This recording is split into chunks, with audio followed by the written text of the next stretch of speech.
இப்போ எங்கே இருக்கணும், வேளச்சேரியில் இருக்கிற ப்ளூ கிராஸில் தான் இருக்கோம். நானும் கர்ணிகா, ஹஸ்பண்ட், 4 பேர் வந்திருக்கோம். எதுக்காகனா நம்ம ஒய்டி அட்மிட் பண்ணியிருக்கோம்ல, ஸோ அது எப்படி இருக்குது, சர்ஜரி முடிஞ்சான், இன்னும் 1 வீக் ஆகுமா வர்றதுக்கு. வந்ததுக்கப்புறம் தான் நம்ம பார்க்க முடியும். நிறைய டாக் இருக்குங்க.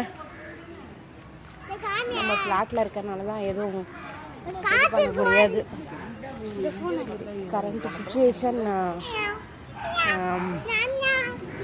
ஒய்டி எப்படி இருக்குன்னு உங்களுக்கு நான் அப்டேட் பண்ணுறேன், வீடியோஸில் போடுறேன் பாருங்கள். ஓகே, டக்கு டக்குன்னு என்னென்னு திட்டு விட்றாங்க. என்னப்பா தெரியுதா? இப்போ தெரிஞ்சுக்கிச்சா? வந்துட்டா சரி சரி கவலைப்படாதுன்னா கூட்டு போயிடுறேன், கவலைப்படாத. ரோட்ல தெரியும் எங்களை பார்த்தா ஓடுறோம். அது இவங்க ரொம்ப பாசம். என்னம்மா